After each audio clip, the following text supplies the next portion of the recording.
pledge allegiance to the flag of the United States of America and to the republic for which it stands, one nation, under God, indivisible, with liberty and justice for all. Kate, may we have a roll call, please? Sure. Gary Cunningham? Here. Patty Crowan? Here. Bruce Robinson? Here. Miles Schlesinger? Here. Steve Griffiths? Here. And Sean Keir and Doug Bryson are absent and excused. Are there any agenda changes or revisions? No, there aren't. And has everybody had a chance to look at the minutes for our last meeting, February 21st? Any motions to approve the minutes? I motion we approve the minutes of February 21st, 2017. Is there a second? I'll second. The motion has been seconded. All in favor? Aye. The minutes are approved. Okay. Are there any public comments on non-agenda items or matters not involving a public hearing? I don't see any. Okay. And we have no final orders, resolutions, and written communications. So we're now number 6 in our agenda, the public hearings and the deliberations, and I have a script I need to read before we all start. So it is now 6:03 p.m. The public hearing is now open to allow public comment regarding adoption of the Lincoln City Parks and Recreation System Plan, making that plan a part of the Lincoln City Comprehensive Plan and adopting new policies in the Public Services and Utilities chapter of the Comprehensive Plan regarding Parks and Recreation.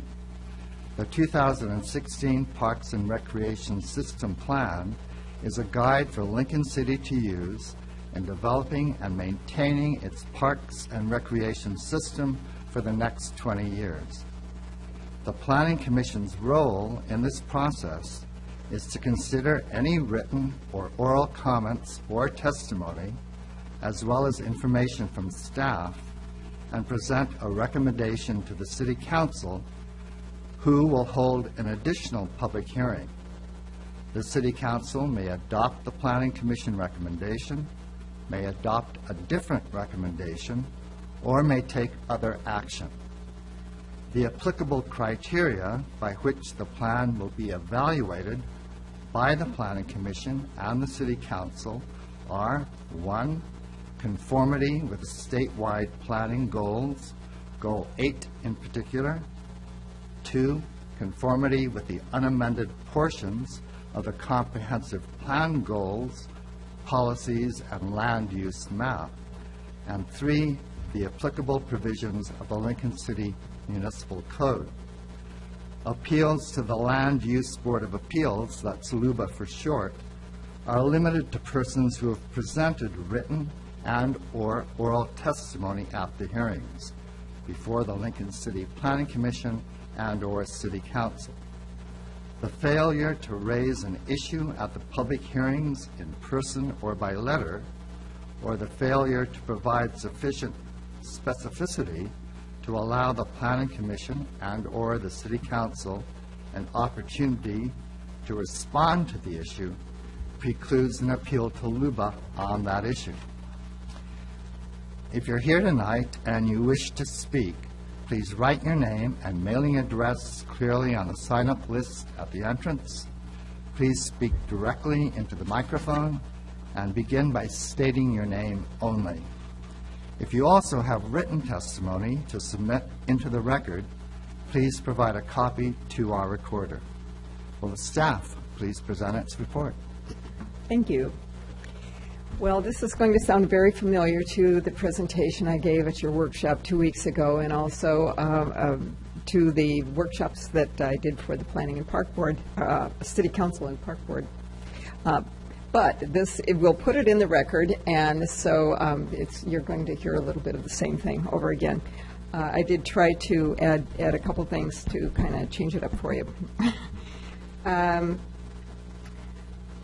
Okay, so what we're doing this evening is discussing whether we should amend our comprehensive plan in order to adopt this ordinance.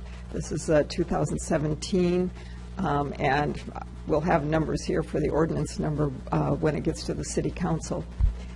So what we're going to cover is the ordinance, the criteria for approval, findings for citizen involvement in planning, then we'll get into the content of the 2016 plan, and then we'll do findings for the other goals.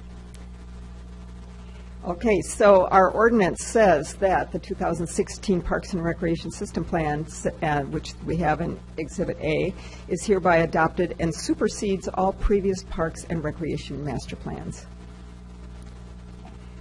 The 2016 Parks and Recreation System Plan, adopted by Section 1 of this ordinance, is hereby made a part of the Lincoln City Comprehensive Plan. As I explained last time, we have adopted master plans by resolution previously, but this gives it the weight of the law, and our city attorney recommends it for consistency so that we have the same goals in the comp plan as we do in our Parks Master Plan.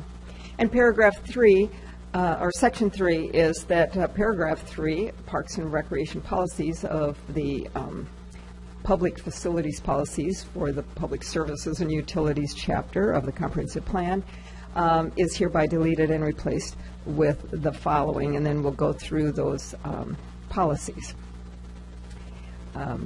Again, here are the criteria, statewide planning goals. There are 19 of those, and there are 12 Lincoln City Comprehensive Plan goals. A lot of overlap between the two, so I'm hoping to avoid too much redundancy. The first goal of the statewide planning goals is citizen involvement, and it is the second goal of our comprehensive plan goals. As I told you last time, we had a lot of people involved in the preparation of this plan. We may need to update this page because now we have new city council members. We also have taken it now to the Planning Commission, which we had not anticipated initially. We had the Park Board involved, plus people from 10 other organizations in the city, so they are listed here, and also the city staff and the consultant team. I'll mention that with the city staff, our project management team included Richard Townsend, Planning Director, Lila Bradley, Public Works Director, the Visitor and Convention Bureau Director, Ed Drystad, and Gail Kimberling, who is the Community Center Director, and myself. I'm Deborah Nicholson, Senior Planner. And this was our schedule. We started out about a year ago, and we had a kickoff, and we had stakeholder groups. We had about 25 people come and talk to us on specific topics to get us started on the right track on the plan, let us know what their concerns and interests were. And then we had our project advisory team meeting 4 times throughout the process, and we had a work session. We had with council and park board. We had 3 open houses actually, and now we're a little bit late on this, but we've moved pretty steadily through the process, and getting it done within a year I think is quite an accomplishment. Last time when Commissioner Crowan asked me if we had children involved, I said I just couldn't think of anything, but actually we did have a whole day that we dedicated to the St. James Santiago School workshop. We met here in the chambers, and this is not from that particular day, but it's a photo I had of the group. And they put dots on their favorite activities, and we talked about why they like those things and where they would like to see them in town. They made a whole list of activities that they enjoyed and would like to see in the plan. And then going back, that was okay in April, and so going back to the previous fall, we had some workshops, community workshops, in conjunction with our Nelscott plan. But they went beyond the Nelscott area. They really were about people's favorite recollections from their childhood, or as far as children, what are their favorite memories of having fun. and also then their ideal cities. And it gave us a lot of opportunity to talk about parks, because a lot of favorite memories and ideal cities, both centered around parks. So this was the Taft Leadership class, and then we had a session at La Roca, and where we had Spanish speakers doing the presentations, and then we also had groups at the community center. You can see a couple people you might know here tonight. So land use planning goals. Here again, we have two goals. They're the same, different numbers. In the statewide planning goal is number 2, goal 2, and the comprehensive plan, it's goal 1. But this talks about making sure that your plans are consistent with other jurisdictions, with the state, and also with our previous, with our existing comprehensive plan. And because we had our comprehensive plan approved by the state way back when it was written, and we followed the process that's laid out in that makes us conform to this. But also I wanted to give you background about the policies that we are changing in the comprehensive plan. So this is the old comprehensive plan cover, and that will distinguish between, this is our new Parks and Recreation System Plan cover. In the existing comprehensive plan, the recreation goals are underneath the, or included in the public services and utilities goal, which is a pretty standard goal of providing timely, orderly, and efficient arrangement of public facilities and services. Under that overall goal, there are policies that apply to all services, and some of them more closely to parks and recreation than others, but the idea is that as growth occurs, that we also provide services for that new growth, and vice versa. When we provide the services, we have to provide the services before we can allow growth. So then we get under the paragraph 3, that's the current parks and recreation policies. And I've kind of abbreviated the existing ones, but I've written out the new proposed ones in full. The first one is to provide recreation facilities and activities for all citizens. And basically, our first policy that we're proposing is exactly the same. It does expand, though, to mention the 2016 Parks and Recreation System Plan. The second one is to maintain a Parks and Recreation Committee of citizens and professional staff to review parks and recommend improvements. And our second one is basically the same thing. Let me know if you want me to slow down, otherwise I'll just keep plowing ahead. These materials were in, well, I showed them last time. So the third one, provide areas for high-intensity recreation, and it gives examples. And in our third policy, we mention those as well as our open spaces for passive recreation and protection of sensitive ecosystems. And number 4, in the existing plan, preserve publicly owned beachfront property and underdeveloped right-of-way as public beach accesses and viewpoints. And we have kept that one basically the same.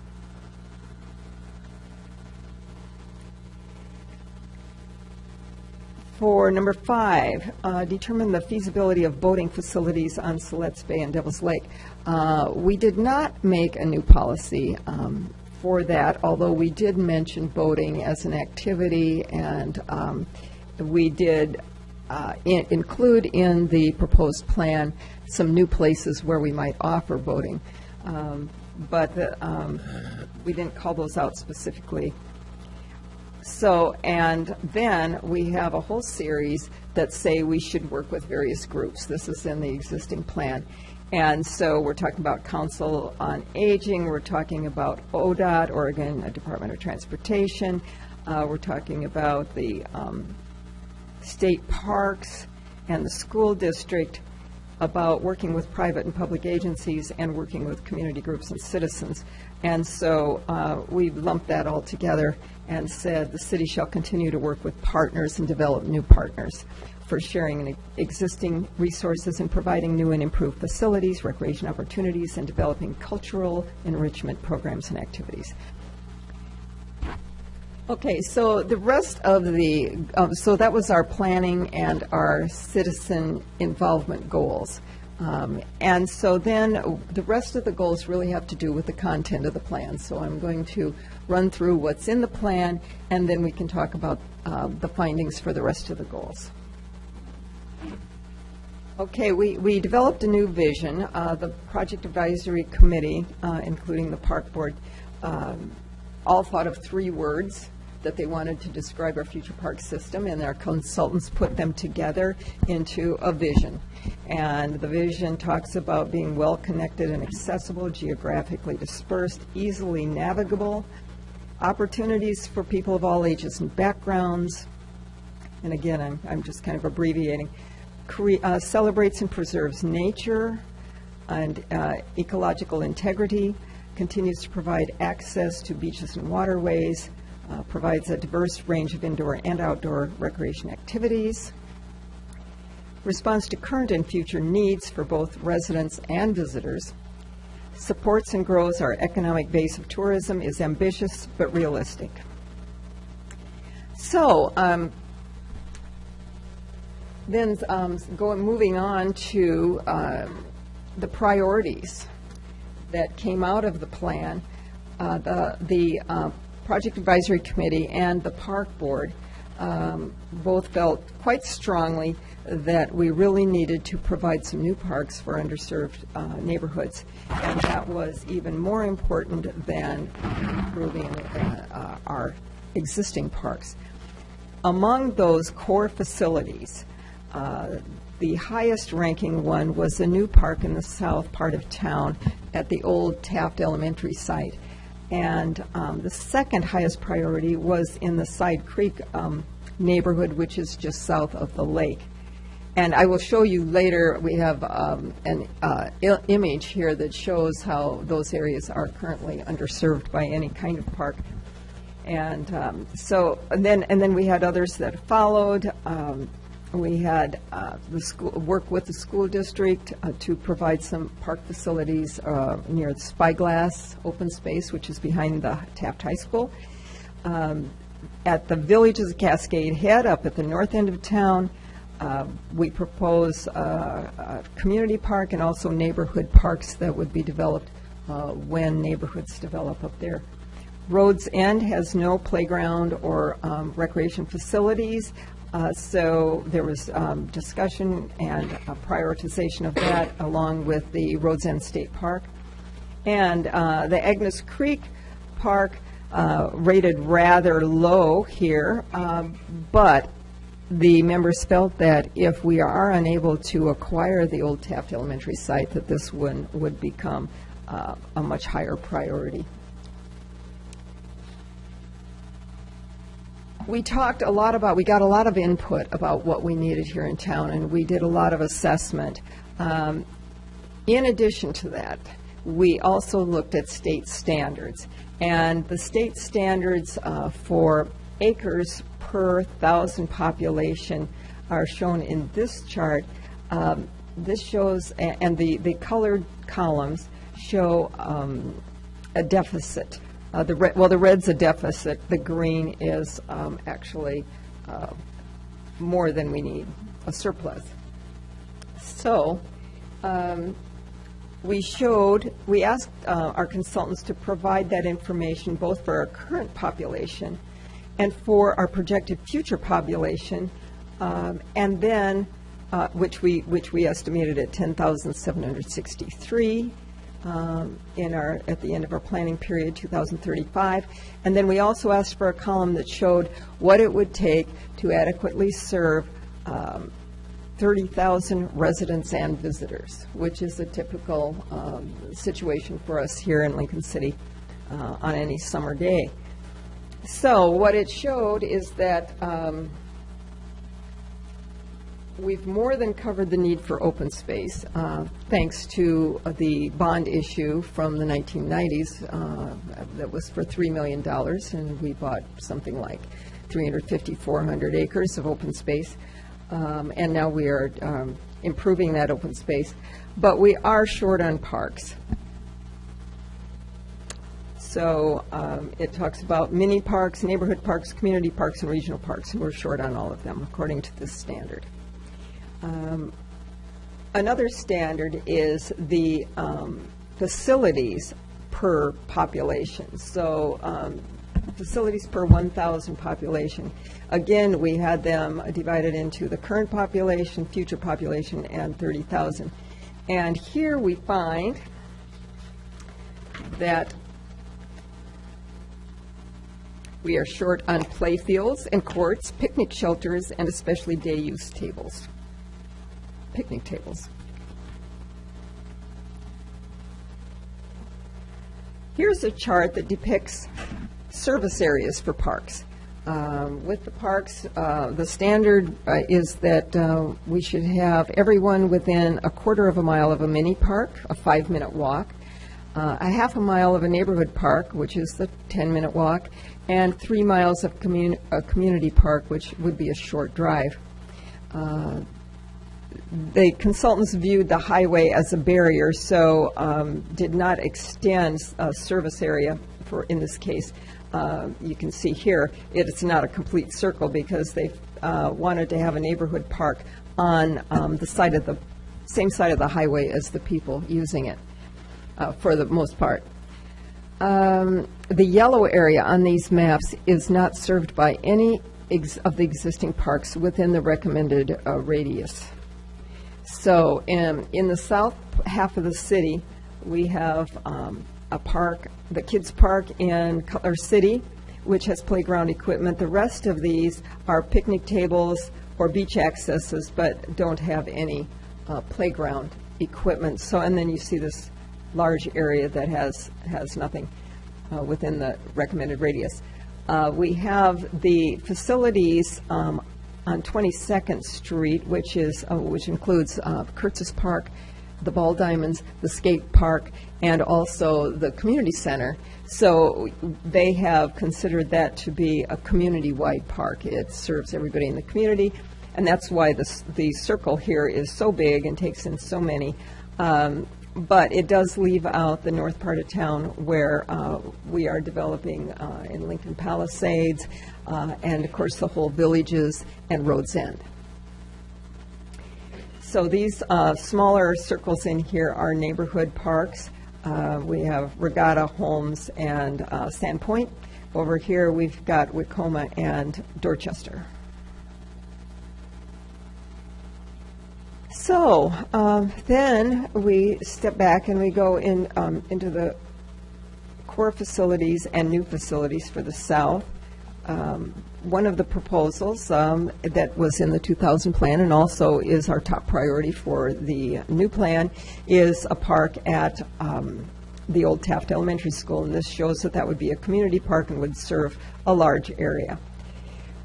We also are showing the Lincoln County School District Park, and this is from the chart that I showed you of priorities. Proposed neighborhood park near the Agnes Creek open space on the west side of the highway, and a park in the Side Creek open space, which is just south of the lake. We also showed some proposed D-River improvements. That's more of a destination. Then in the north end, we're showing the 3 parks. One would be, well, one's for Rhodes End. There are 3 parks for the Villages as they develop, and a community park for the Knoll, being a community destination. Does not necessarily mean that it would be developed with playground equipment, because it is an open space. But maybe somewhere other than the Knoll, but near the Knoll is what this says. There may be some land that we could use for maybe high adventure type activities that would extend our tourist season and appeal to a different part of the market segment.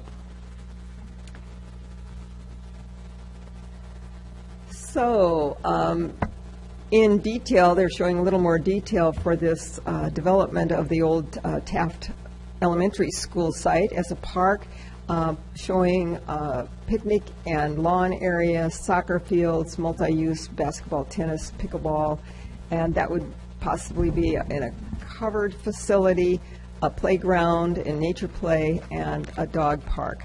We're showing a pretty small dog park for this one, but the advantage of this site is that the city developed a parking lot just adjacent to it. So we already have quite a bit of parking for the area. And we're working with the school district on ironing out some problems, and just in terms of closing the deal. The school district and the city have agreed on a price of $350,000 to buy the old school site. The soccer field already is there and is the only soccer field that's available to adults for adult play and for children practice play. In addition to the only other one is at the high school. It's the high school field. So the Project Advisory Committee supports all of the elements shown, and once we can move ahead with that, we will refine a plan for that site. The Road's End concept is to focus on the neighborhood because parking is in short supply and it can be quite congested there right now.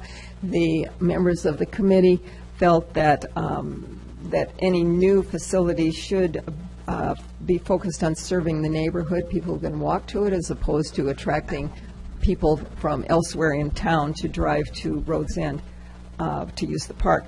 So there is a bathroom facility right here and a large yard around it that is that really has very little landscaping and no other facilities. The concept is to provide some playground facilities in that area and also a picnic shelter. We had some discussion about whether or not a picnic shelter was a good idea. We've had pros and cons.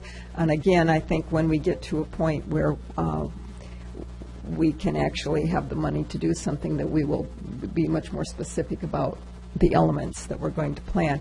Another aspect of this is the ADA access to the beach. Right now, that access is very, very rough, and so that would be a big plus. And also having some kind of interpretive walk around the wetland over here on the east side of Logan, not necessarily through the wetland as shown, because that could be quite pricey, but just maybe on the roads around it.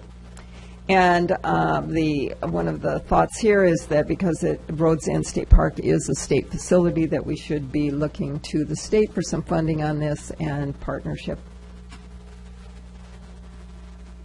We have estimated costs for core service facilities, and they seem rather high. Our consultants did that intentionally because they would rather not surprise us the other way and find that we're short of cash when we start to develop. The column that says land needed indicates whether we already own the land or whether we would need to purchase the land. These prices do not include land costs. The improvements to the existing facilities then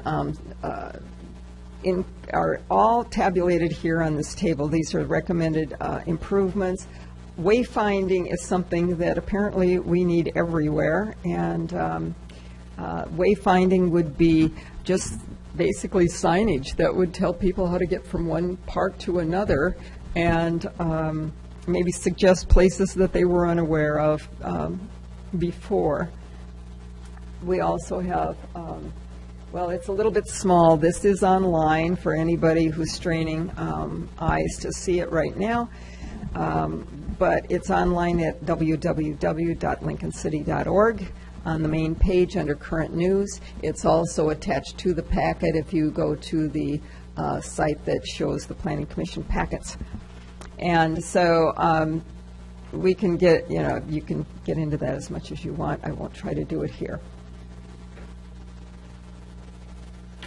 Safety, connectivity, and livability is another big issue that we addressed in the plan, and even though most of the local connections are part of our transportation plans, we have a walking and biking plan we adopted in 2012, and then our transportation system plan, which we adopted at the end of 2015.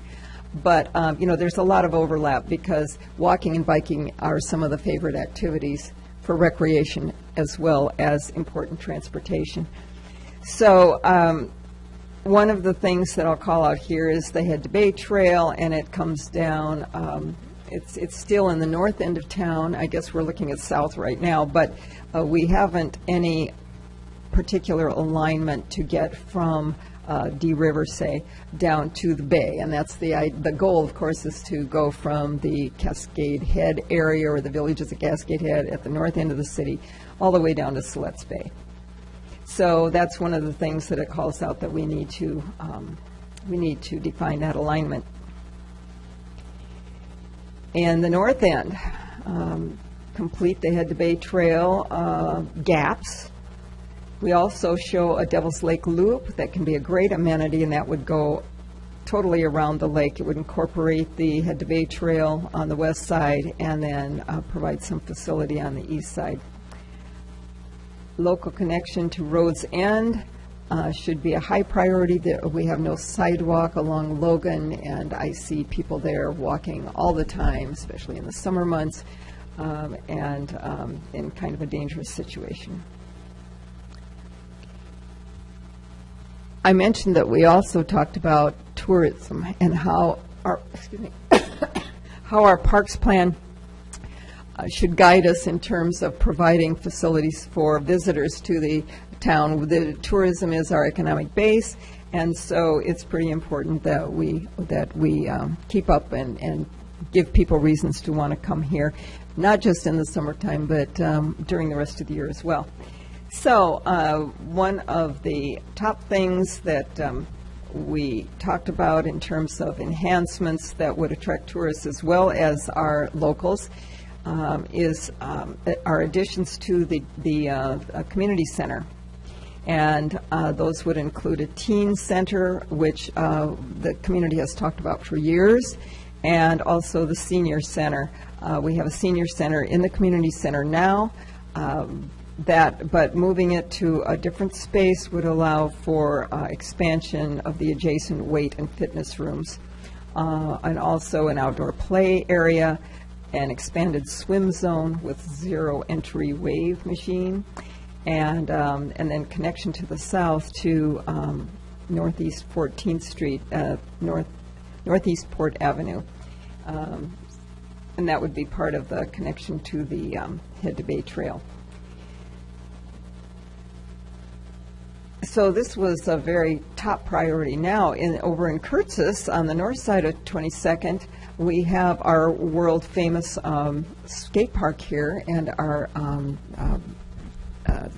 Danielle and Mark Scott, who are with Dreamland Skate Parks, who helped to construct this, and basically I think most of it was volunteer effort, and they continue to watch over it. They're here, and maybe we'll speak about this later on, but it is strictly for skating, not for bikes, and that has been a cause of friction. The people on bicycles and scooters would love to use it, but they damage especially the lips, I think, of the different shapes, and so it has been exclusively for skating. So the consultants have shown us here a BMX pump track, and also a kids' bike skills course, so that everybody will have a place to do their thing there. And I think that's it for this slide. Also, one of our big ideas for vitality and growth is the Dee River. The Dee River is one of the hottest spots, I think, in the Oregon Parks system. It is not particularly attractive. It's basically a big parking lot. And so the idea here is to make this really stand out as a destination add perhaps some facility, maybe an educational thing where people can gather, in addition to looking at the ocean. Again, ADA access ramp to the beach is pretty important here, and because there is ADA access could be pretty tough for people with disabilities.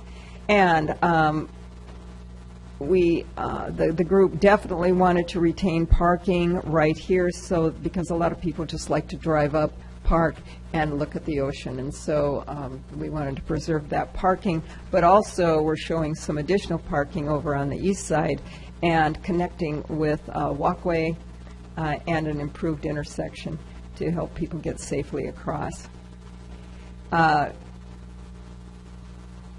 Okay, this is the Wind and Water Plaza here. We're talking about improvements including parking lots, pedestrian bridge, and trail to the boardwalk, which goes through wetland over here to the Devil's Lake State Campground.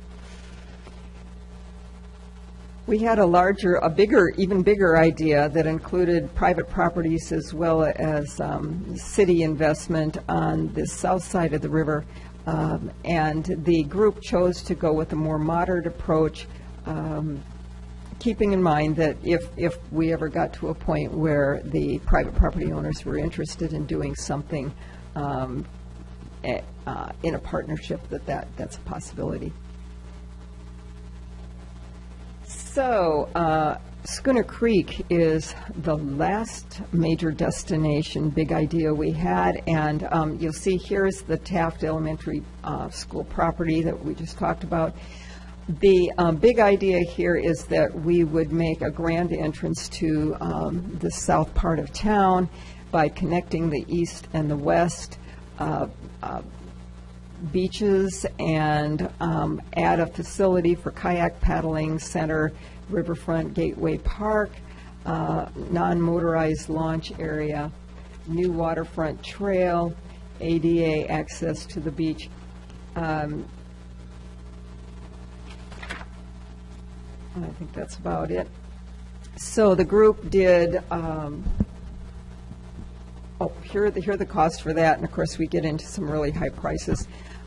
But in this case, we're not talking about just serving our residents. We are talking about making ourselves a very attractive destination. So we'd have to be looking for some serious funding to do these things. And as far as priorities for these big ideas, the first priority, highest priorities, were the Curtis and Community Center improvements and the Head to Bay Trail. The Dee River Hybrid also was rated quite highly, and Devil's Lake Loop Trail also was right up there. The Schooner Creek Waterfront Park rated lower, and in part that was because, maybe you didn't notice this, but right now where we are showing a parking lot in this paddle center is occupied by mobile home park and affordable housing. So, with respect to that we need affordable housing and we can't afford to lose it, it rated rather lowly. But, I would like to mention that one of the rationales for maybe redevelopment of this is that finding higher ground for the people who live there, because this is a tsunami area and a flood zone area. So anyway, that was the low-ranking one, but the other ones were considerably higher. Other destination recreation that I didn't call out specifically would, the consultants suggested, would probably most likely be with a partnership with private operators.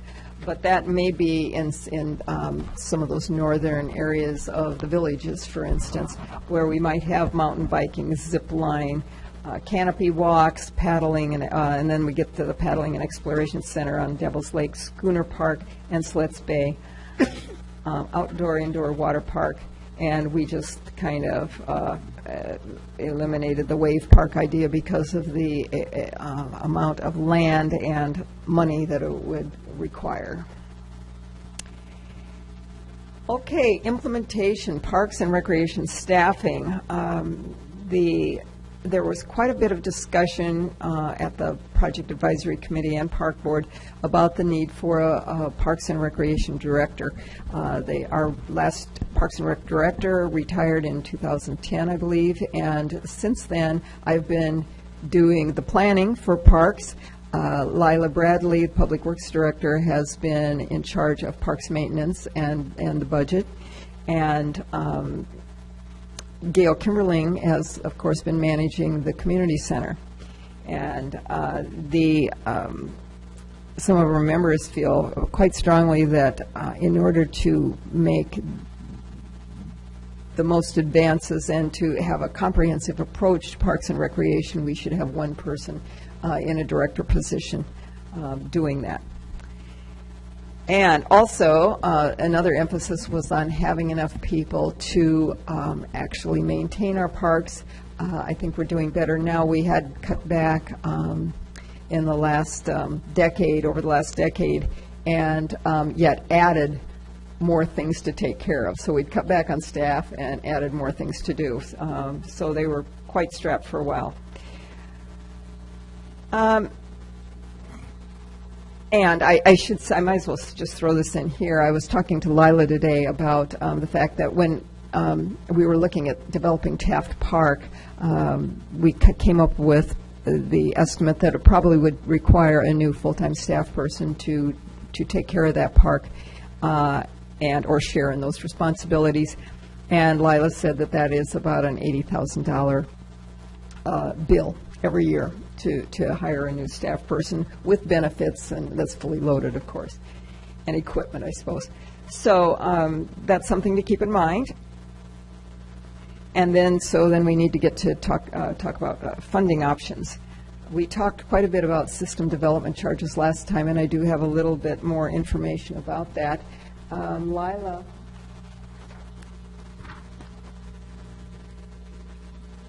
Provided me with a sheet that shows that we are just doing the boardwalk across the wetlands on West Devils Lake Road, and that is a $645,000 project. $130,000 of it was SDCs, and the rest of it came from grants from ODOT and the state parks. So it was a nice way to leverage our money, but it left us, with not very much in our SDCs, about $5,000. We also have $350,000 in there, but that is the money earmarked for the purchase of the Taft Elementary School property. So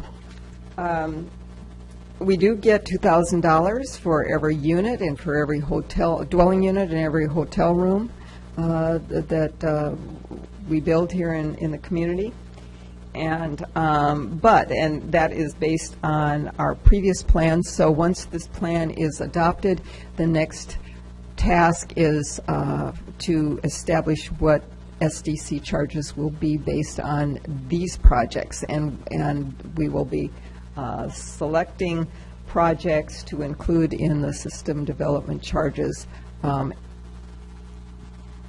program. And then we'll have a consultant help us determine how much we need to charge per new unit in order to pay for those. So that we will not expect that system development charges for on new dwelling units and hotel rooms will pay for all these projects by any stretch. They will pay for ones that we need in order to serve new growth, and that's what I expect. And then other things, we'll have to look at some of these other sources for providing parks to areas that have already developed, for instance, but without parks. And so we have some catching up to do. And some of the ways that we could do that is with general fund, but we do have to compete with all the other things that the city spends money on when we're looking at the general fund.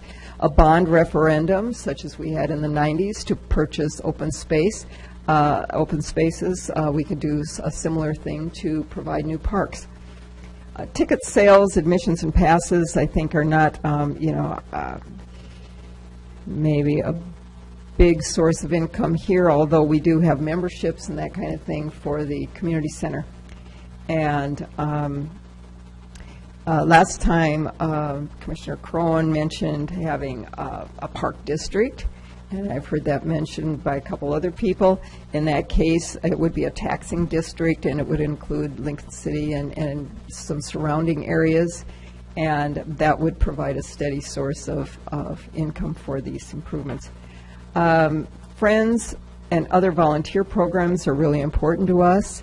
We have had a lot of volunteers helping out in improving our open spaces in the last couple of years. And we do have a staff person who's dedicated to organizing those activities and making improvements. Gifts are great. We have a bequest of $500,000 that a gentleman left us to build a covered facility. He was hoping it would be for tennis, but it also could be for tennis and a combination of other types of activities, so it would get the maximum amount of use. And so we have talked about putting that in the Taft Park, if we can acquire that land, or else we can use it elsewhere. We also, get frequently requests for people want to donate money for a bench or some other way to memorialize their loved ones or honor something. And we really need to have a program that provides sort of a menu of things that people can contribute to and ways to honor or memorialize people. So grants are competitive. Oregon Parks and Rec always has a cycle every year where you can apply for small grants or large grants, and but you have to compete with everybody else in the state who wants that money. So you can't really count on it for operations or anything in particular, but you keep trying, and sometimes you get the grant you need to fund something special. Transient room tax is another one Lila and I talked about today, and basically transient room tax funds all of our street and our parks improvements and our repairs and upgrades. So that is a huge source for the city. It is somewhat restricted. It has to be for things that promote tourism, but that could include destination facilities as well. And I do have some figures, and I think I even have a slide on that, so you kind of get an idea of how much that is. Okay, some of the questions that you asked last time, I provided slides that answer those. There was a question about the Cutler City open space, and there it is. It's owned by Lincoln County. Both of these pieces, the city does own a parcel down here. It's basically wetlands, so it's for the protection of the land more than for park use. And let's see, system development charges I already ran through, our current balance and our recent expenditures and what we charge, and how we can use our transient room tax. Another thing that you brought up was the beach access at Northwest 66. Lila says she has plans for repairs on that beachfront. And wayfinding was another question. The city has plans for about 20 new tsunami evacuation signs, and so we certainly will consider if we can figure out a way to coordinate those with signage for wayfinding for our parks and recreation. And along those same lines, we have the solar eclipse coming on August 21st, and we'll have probably 25 to 50,000 additional people besides our usual summer crowds and residents. And so we are, trying to think about how we might use wayfinding to move people around, keep them out of their cars, because we anticipate that the highway is going to be pretty much just all jammed up. So, yes, here is the transient room tax. You can see that $1.2 million goes to streets every year, $1 million goes to parks, and also there's some that goes to the maintenance purse and some activities at the community center. So that's a great source of income for us. Okay, the last thing I did last time, and I'll just throw this out there, is that, you know, as an implementation thing, we have some city property north of the police station that could serve as a park for this Side Creek neighborhood. Side Creek is actually this open space over on the east side. This is a neighborhood of affordable homes, a lot of families, and people are used to taking their dogs and cutting through this and just enjoying this plot of land here that's privately owned, and the owner is going to make it into mini storage units. So I think this is probably a great time to start talking about having an actual public park for this neighborhood. This is one of our most walkable neighborhoods in town, and so this is the second priority in the list of priorities from the Project Advisory Committee. And because we already own it, it makes it easier maybe to proceed with the park here than the Taft Elementary School property until we can come to agreement on that. This is a closer in image, and it shows topography lines, a lot of sloping down to a big wetlands on the property. This is the Public Works Department buildings, and here is the existing police station. A new police station will be built to the south, and this will be the parking lot for that station. So here is my conceptual map. I made it all myself.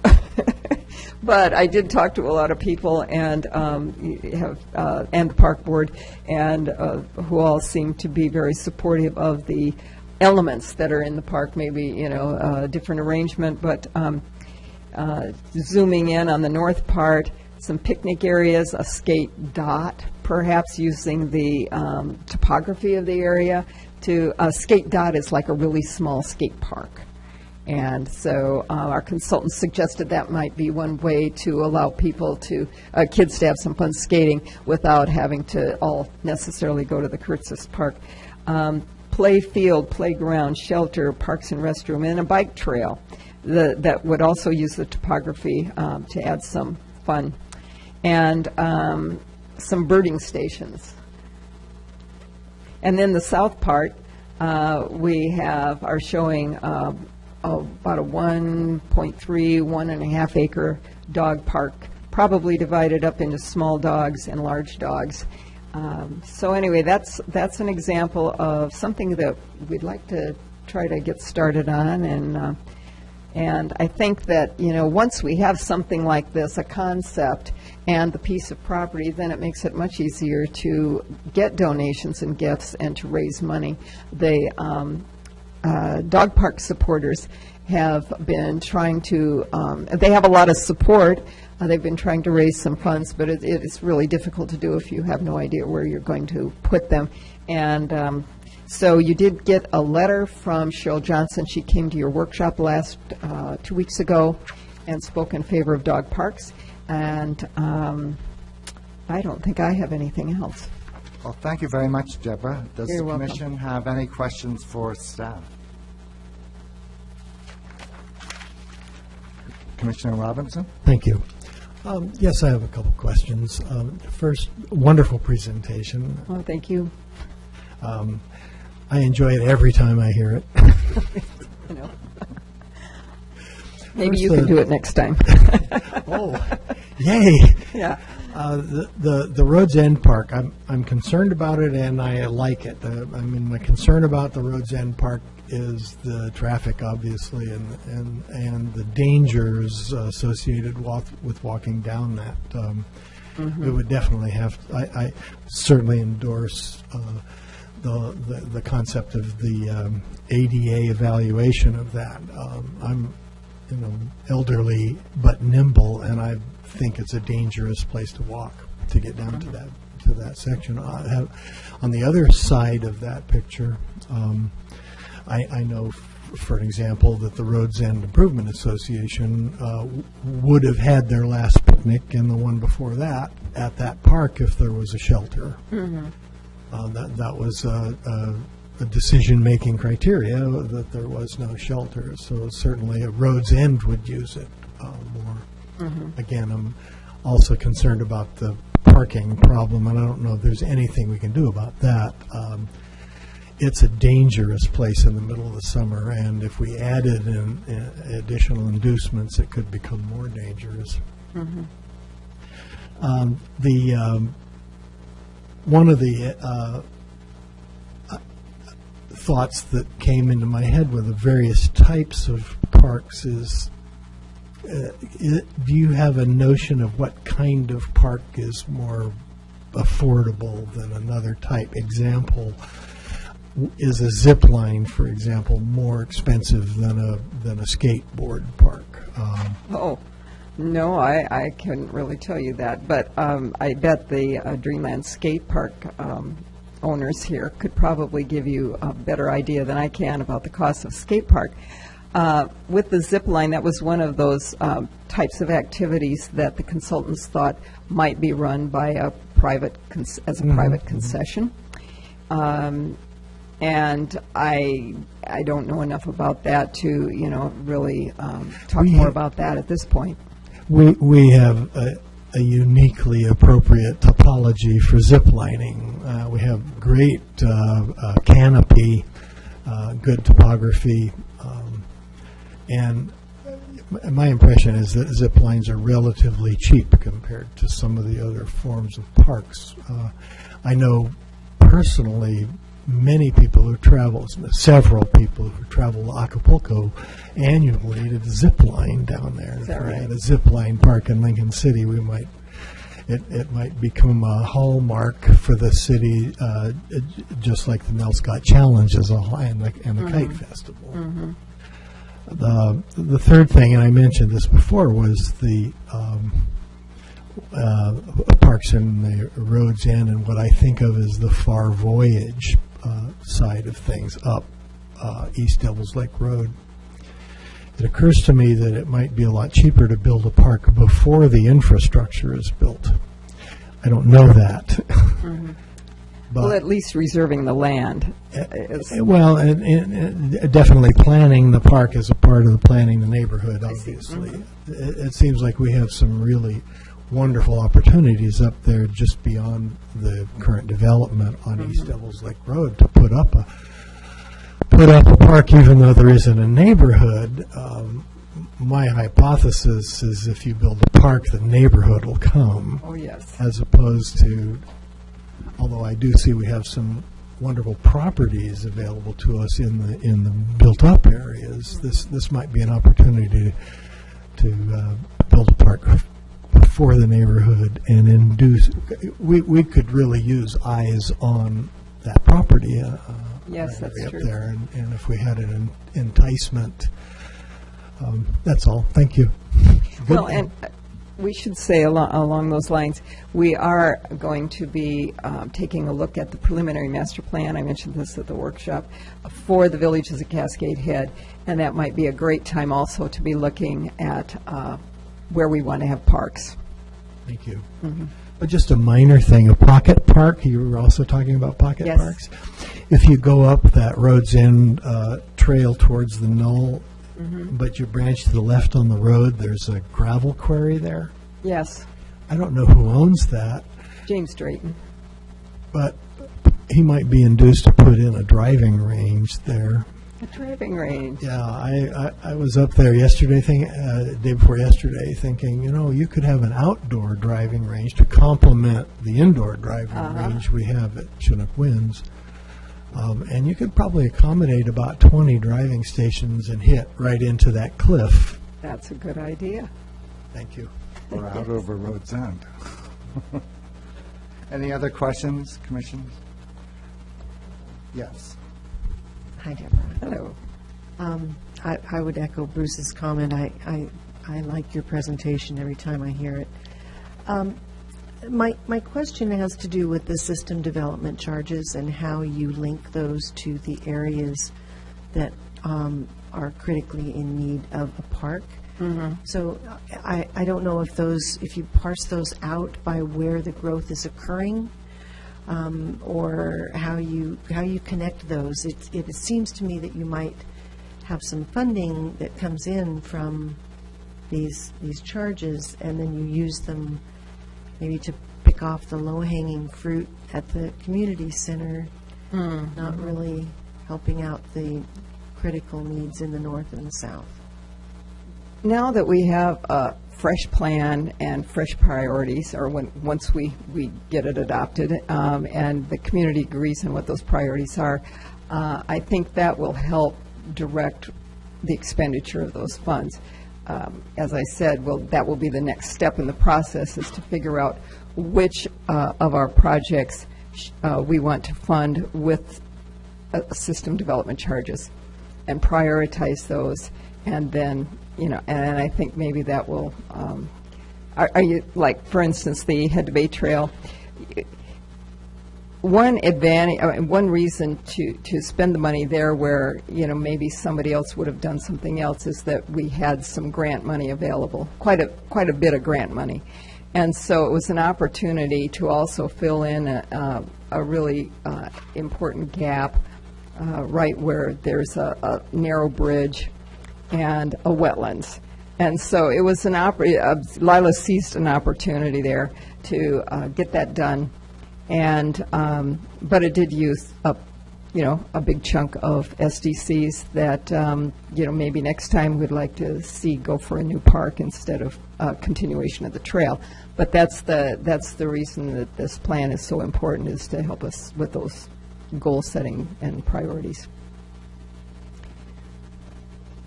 Commissioner Schlesinger? I drove around Agnes Park and their two car areas, and thought they were great. Thought I could see the trimming, and then that has gone on there. And then I went down Keel Avenue by the police station. Yes. And saw that site, and I think that's a terrific site. So I compliment you on the plan. Great. Richard and I went over with our forester who conducted the thinning projects in Agnes Creek and Spyglass last week, and checked it out. And he was really excited about the project, and felt that with tree removal we would need in order to make space for our playfield and parking lot, and then just general thinning and maintenance. He thought that not only would we break even, but we would probably actually make some money on harvesting the trees that we need to take out for the park. So that's kind of nice, because we might have a little bit of seed money there. Is this the forester, you said? Yes. Does he work for the city, or is he an independent contractor? He's an independent contractor, and we have used him as a consultant on our tree thinning projects because he links us with people who do light touch thinning. So they have specialized equipment so that they can get in and take out trees, rather than clear cutting, obviously, but taking out selected trees without damaging other trees and the sensitive environment of our open spaces. So he's a pretty good choice for something like this. And I'm not sure he would use the same people in this case, because it's a smaller property. Those other projects were fairly large, and he could bring in a certain company, Melcher, Scott Melcher, who has the kind of equipment. So he would, though, be a good person to advise us on what kind of equipment and the process and the specific trees that we want to take and those that we want to leave. So, so it was helpful having that conversation and encouraging, More questions? I just have a couple. How critical is having an up-to-date parks plan for our efforts to fundraise, to go after grants for new park facilities? Oh, it really helps. I think when you're talking about a plan that's 16 years old, and it's hard to make the case that this is the top priority for the community, at this point in time. So it's certainly helpful. And it shows that our community has interest in planning and supporting parks and recreation. Well, thank you very much, Deborah. Yeah. You're welcome. Now's the time for public comment and testimony. Each person may have up to 3 minutes to provide comment. Please state your name only for the record. And I have the sign-up sheet here. I know that there are probably some people present who did not have the chance to sign it, but you'll have a chance to give your public testimony. And I'm going to call you up in the order that you sign the sheet. So the first person is Joseph Yoren. And please speak into the microphone.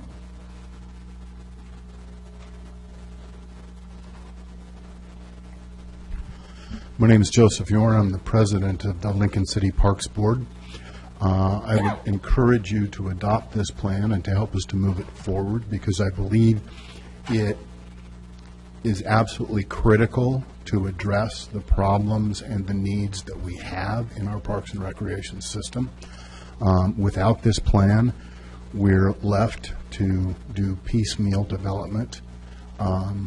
That's what we've been doing for about the last 15 years.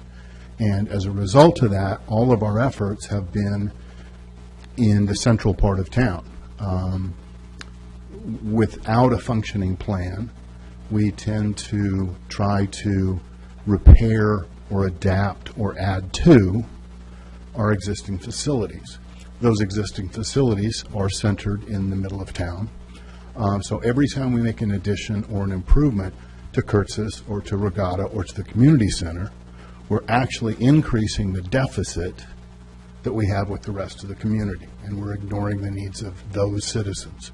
So we always have plenty of people willing to put forward efforts and energy towards tourism and towards senior activities. We need this plan, I think, to address the needs of the underrepresented, which would be the young families, the children's, and the teens that we've been neglecting for the last 15, 20, 25 years. I think this plan will help us do that. Thanks. Thank you very much. Yeah. Thank you, Joseph. Yeah. Next are Danielle and Mark Scott.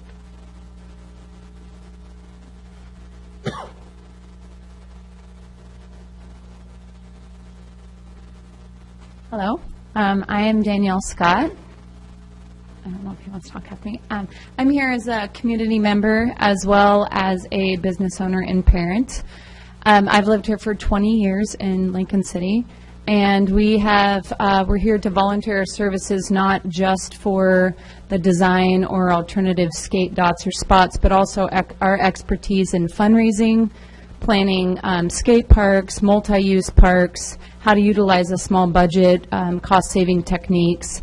And our job is to find alternative things other than skateboarding, biking, scooters, locations that complement the master plan.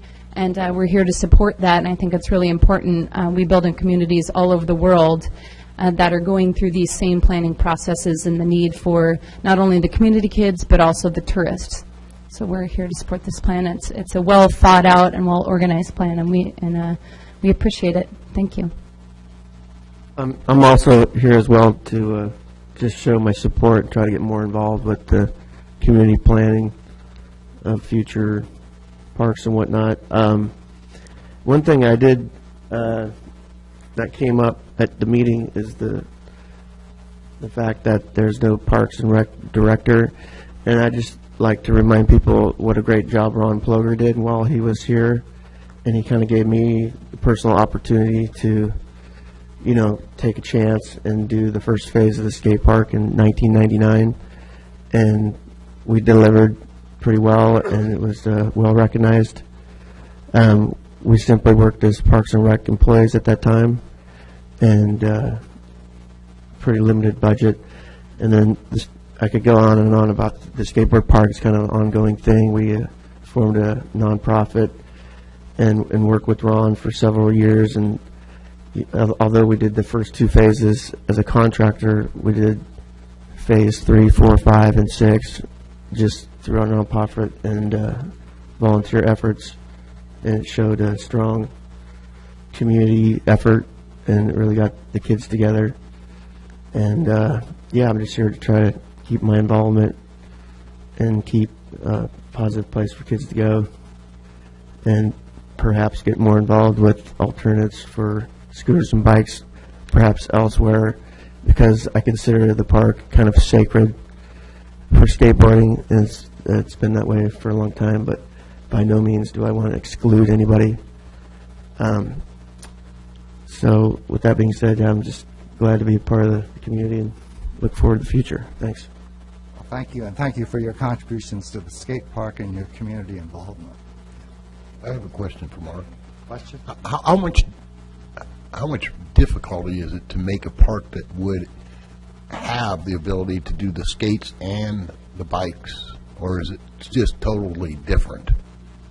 Yeah, there's a lot of construction that you can do to beef up the edges so that it caters to the bicycles and scooters. But I mean, talking from a personal level, you know, I think they should have their own facility, primarily because it gets so busy in the summertime. Collisions are a huge factor, and it's very dangerous.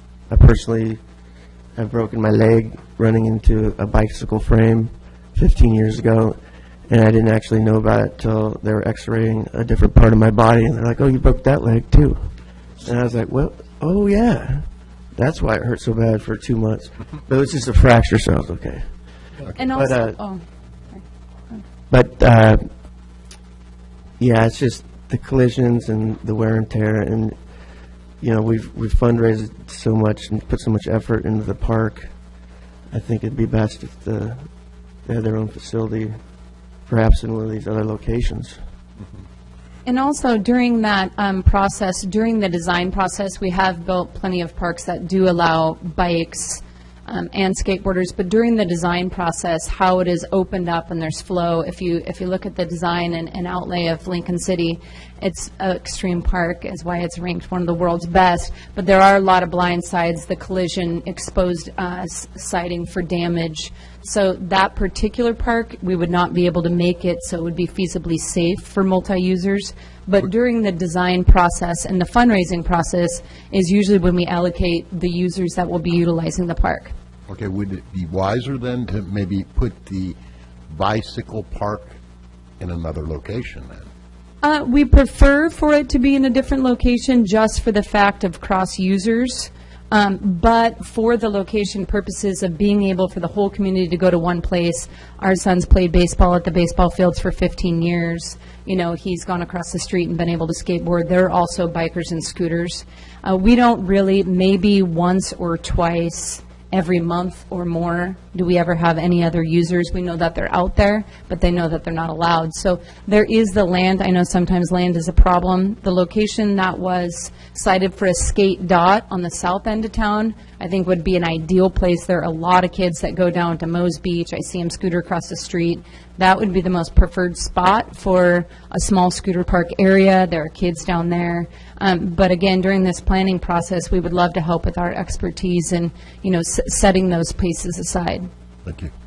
Also, looking at the actual site plan at Curtis Field, is the penciled in, I'm not sure how much the consultants really went down there and looked at things, but the skate park takes up quite a bit of real estate, and the areas that were penciled in for additional parks are actually a cliff, and there's already other items already on the land, so May not work.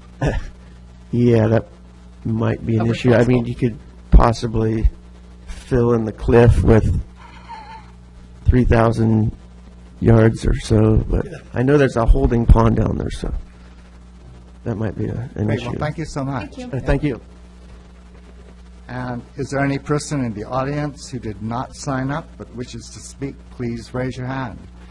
Sandy Gruber.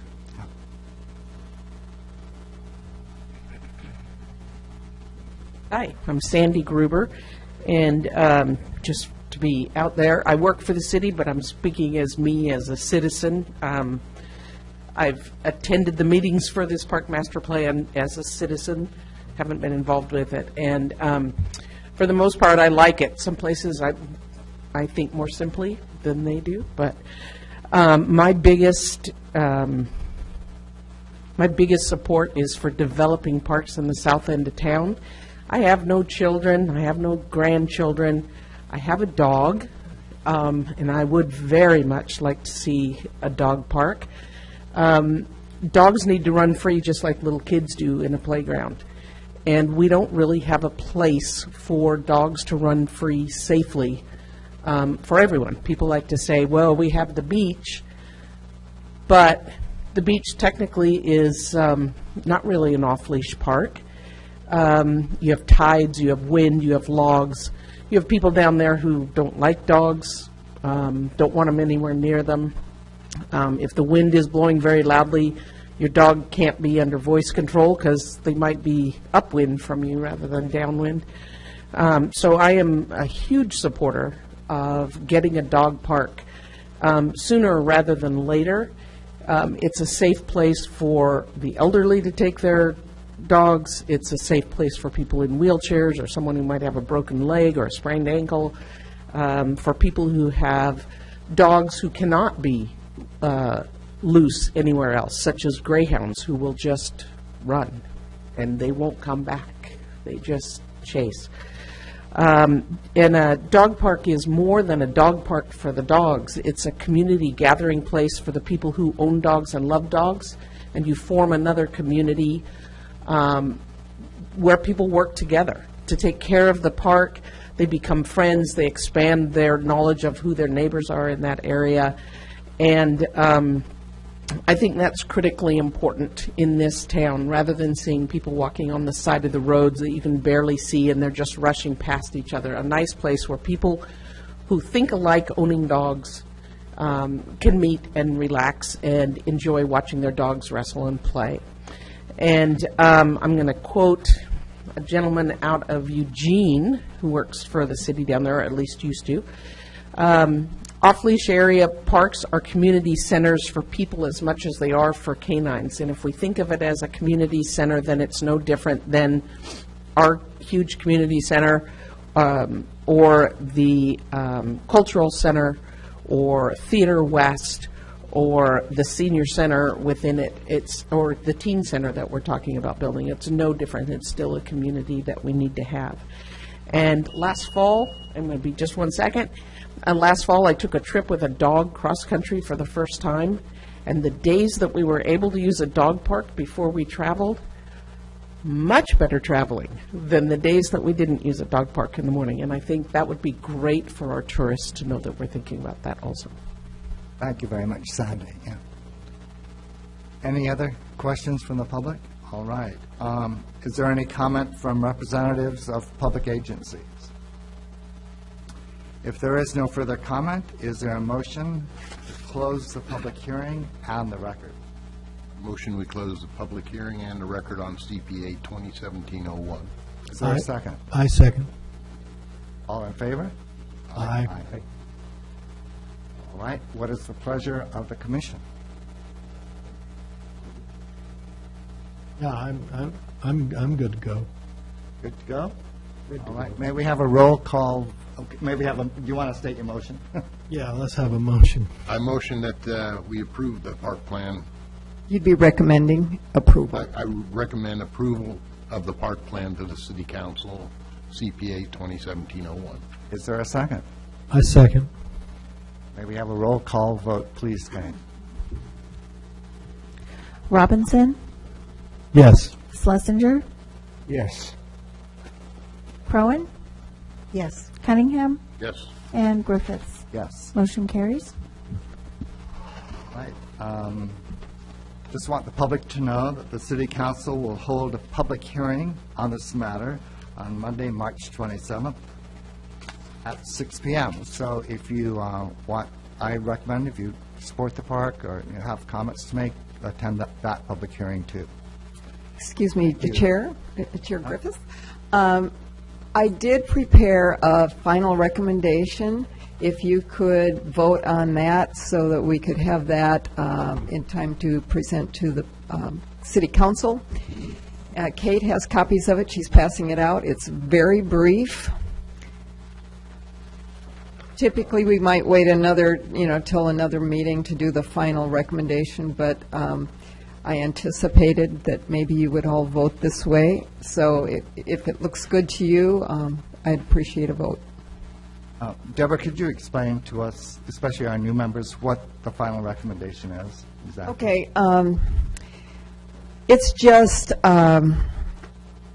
a way of putting in writing, I guess, what your vote is and what your recommendation is. And in this case, it's very straightforward. It says that you all voted to recommend approval of the plan to the city council. And whenever the planning commission takes an action, it may be a final recommendation if it's something that's going to the city council, or it may be a final order if it's something that you have the final say on, for instance, a variance. And in which case, it's, with that, it's a little more complicated because I do findings, but here I've done findings as well, so. How is this different than the thing we just voted on? It's not really. It's just putting it in writing in a format that makes it an official recommendation to the city council. I believe it's your planning commission rules that require this. Maybe it is. I just do it because that's what we do. I think we have a rule where we have to do that. All right. Do we have a motion to approve the final? I move that we approve the final recommendation number 2017-01 as Is there a written. second? Second. May we have a roll call vote, please? Can I? Schlesinger? She called you. Yes. Yes. Robinson? Yes. Proen? Yes. Cunningham? Yes. Griffiths? Yes. Motion carries. All right. Thanks to all of you who came, and thanks to the commission. Great. And we now have, we're on our, going through our agenda, the planning commission training. We'll have a bit of that tonight, too. Right. This is a continuation of the Department of Land Conservation and Development videos that we have done in a couple of meetings earlier. And we're right into the next chapter.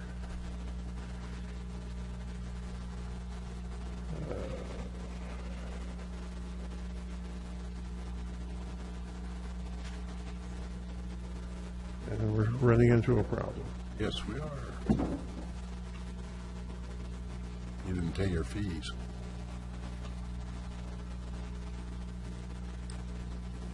Welcome to Chapter 5, an overview of the Oregon Coastal Management Program, or OCMP.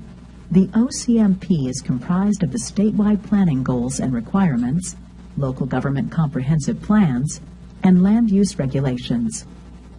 Comprehensive plans and land use regulations for coastal communities address Goal 16, estuaries, Goal 17, coastal shorelands, and Goal 18, beaches and dunes. Ocean resources, Goal 19, is the responsibility of the state and federal governments rather than local communities. Following this overview of the OCMP, we will discuss each goal separately. Coastal goals: balancing protection and development. Estuaries, coastal shorelands, beaches and dunes, and ocean resources are defining features of the Oregon coast. They attract people from across the country and around the world to recreate, live, and work. Local economies depend on the ecological health and aesthetic integrity of these unique and fragile resources. The comprehensive plans of coastal cities and counties must meet coastal goals 16, 17, and 18 to ensure that Oregon's coastal resources are protected, restored, and where appropriate, developed. Oregon Coastal Management Program.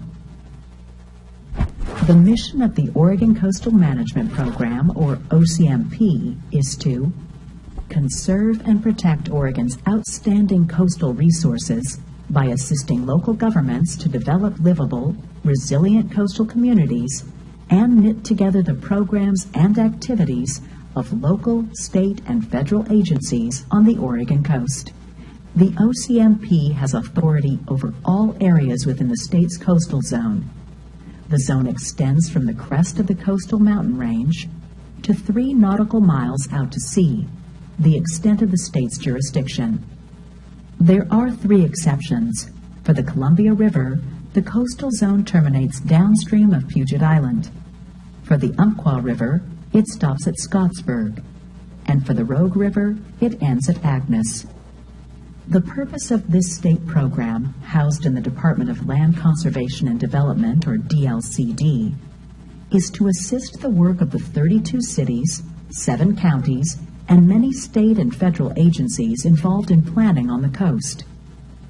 The OCMP helps ensure that coastal goals are integrated into city and county plans and regulations. The OCMP provides coastal cities and counties with financial, planning, and technology assistance. Financial assistance includes state and federal planning and technical assistance grants. Direct planning assistance is provided by regional field staff, a coastal shores specialist, and others at DLCD offices in Salem, Portland, and Newport. These staff members assist and advise local governments and state agencies on a variety of land use issues, including estuary management, hazards planning, and land use. Technology assistance includes natural hazards assessments in collaboration with the Department of Geology and Mineral Industries, online information about coastal resources, and features in the Oregon Coastal Atlas. Upon request, the OCMP collaborates with coastal tribes to manage their resource lands and protect their natural, cultural, and historic heritage. More information about the OCMP is available at www.oregon.gov/lcd/OCMP. Natural resource and land use information for the coast is available at www.coastalatlas.net. State agency responsibilities. Many state agencies are involved in coastal management, including the following. The State Land Board holds the submerged and submersible lands of the coast in trust for the public. It has oversight over tidelands, the sea floor within 3 nautical miles of shore, the beds and banks of rivers, and wetlands. The Oregon Department of State Lands is the administrative arm of the State Land Board. It manages all the coastal assets mentioned above, as well as others such as range and forest lands, and the state's removal fill law. The Common School Fund is the beneficiary of any revenue it receives. The Oregon Parks and Recreation Department owns and manages more than 35,000 acres of land in more than 100 state parks in the coastal zone. It also has jurisdiction over public use of the ocean beach, which extends from the statutory line of vegetation or farther inland if the actual line of vegetation is more landward to extreme low tide. The Oregon Department of Environmental Quality, or DEQ, is the state's lead agency for protecting air, water, and land quality. DEQ regulates subsurface sewage disposal and municipal sewage treatment facilities. It is in charge of cleaning up hazardous waste sites, leads state response to oil spills, and works to prevent non-point pollution from land uses entering coastal streams, lakes, and ocean waters. In addition, the department administers federal clean water and clean air programs. Oregon's Department of Fish and Wildlife, or ODFW, manages fish and wildlife resources to protect their habitats to optimize recreational, aesthetic, commercial, and social benefits. The Oregon Water Resources Department administers state law regulating the use of surface and groundwater. It also issues water rights. The Oregon Economic Development Department, known as Business Oregon, assists local governments and the port districts to plan for and promote economic development, including funds for dredging and other infrastructure in ports and harbors. The Oregon Marine Board, or OMB, uses revenues from boat license fees to help coastal cities, counties, and ports build docks, boat ramps, and associated facilities that increase and enhance public boating opportunities. OMB also regulates recreational boating safety on state waters. The Oregon Forestry Department manages more than 600,000 acres of 3 state-owned forests in the coastal zone and regulates timber harvest activities on private timberlands. The Oregon Health Division monitors the water quality of public water systems to protect public health. It also monitors beach water quality. The Oregon Department of Agriculture regulates oyster cultivation as a commercial agricultural activity within estuaries. The department also leases state tidelands suitable for commercial shellfish production. Federal agencies and programs on the coast. In 1977, the National Oceanic and Atmospheric Administration, or NOAA, approved the OCMP as meeting federal requirements under the National Coastal Zone Management Act. 2 benefits of this approval are funding assistance from NOAA and the authority to review federal actions, including licenses and permits, for consistency with Oregon's coastal rules and regulations. Federal agencies play a major role shaping the economy and environment of the coast. More than 1/3 of the coastal zone is owned and managed by the federal government, principally the U.S. Forest Service and the Bureau of Land Management. The Corps of Engineers is responsible for building and maintaining jetties, channels, and other navigation structures, and is the lead federal agency for waterway management, including regulation of removals or fills in public waters and wetlands. The Bureau of Land Management manages nearly 500,000 acres of primarily timberland in Oregon's coastal zone. The Bureau also manages oceanfront lands in Coos and Curry counties and the Yaquina Head Outstanding Natural Area near Newport. The U.S. Forest Service is a major landowner and manager of timberlands in the coastal zone, including the Siuslaw and Siskiyou National Forests. The Forest Service also manages the Oregon Dunes National Recreation Area that extends south from the Siuslaw River to Coos Bay. The U.S. Fish and Wildlife Service is the lead federal agency for protection of fish and wildlife habitat and species through the Endangered Species Act. The agency owns and manages 4 national wildlife refuges on the Oregon coast that encompass upland, estuarine, and ocean habitats. The National Marine Fisheries Service, a division of NOAA, regulates ocean fisheries, including anadromous fish such as salmon and steelhead, groundfish, and halibut. NOAA Fisheries also implements the Federal Endangered Species Act. The Environmental Protection Agency, or EPA, is the lead agency for air and water pollution control. EPA designates dredged material disposal sites in the ocean and, under the Clean Water Act, delegates to the state DEQ jurisdiction over activities that affect coastal air and water quality. The U.S. Coast Guard is responsible for maintaining safe navigation and vessel operation and is the federal lead agency for oil spill prevention, response, and cleanup. We've come to the end of Chapter 5. Now that you've heard information about this subject, how would you handle a possible real situation? Go on to the next chapter rather than going through these questions. Welcome to Chapter 6, Estuarine Resources. Estuaries are bodies of water partially enclosed by land and connected with the ocean. They are special places where the ocean and rivers mingle to create dynamic, diverse, and biologically rich environments. Each estuary includes channels that are continually submerged, tide flats and tidal salt marshes that are covered by tidal waters twice a day, and associated freshwater wetlands and rivers affected by the tide. Prior to 1970, most larger estuaries on the coast were significantly altered by development. Since then, to protect their long-term health, coordinated state and local planning has been required. All coastal local governments with estuarine resources have adopted comprehensive plans and land use regulations that meet Goal 16. Amendments to those plans and regulations must comply with that goal. Goal 16. The objective of Oregon statewide planning Goal 16 is to protect the long-term values, diversity, and benefits of estuaries and associated wetlands, and also to provide for appropriate restoration and development. The goal relies on a classification system that specifies the level of development allowed in each estuary.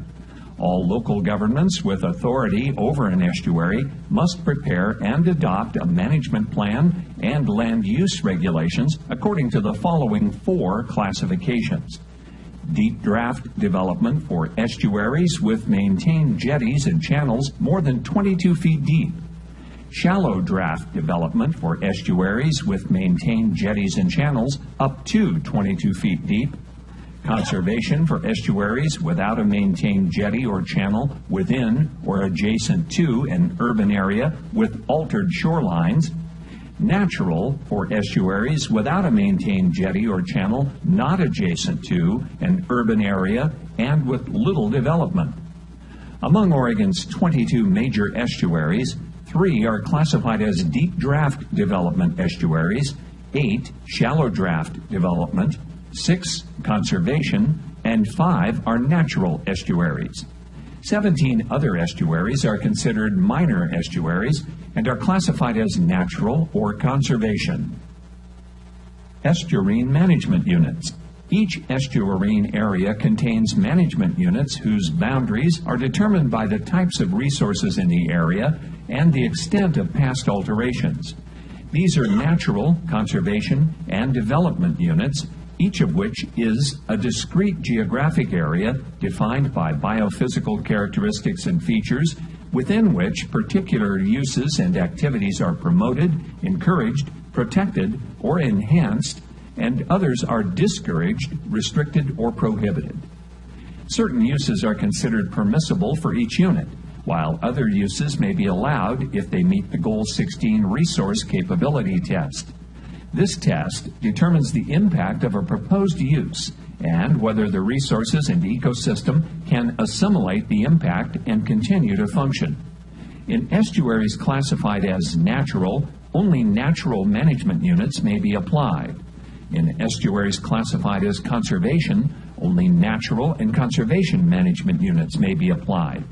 In shallow and deep draft estuaries, all 3 types of management units may be applied.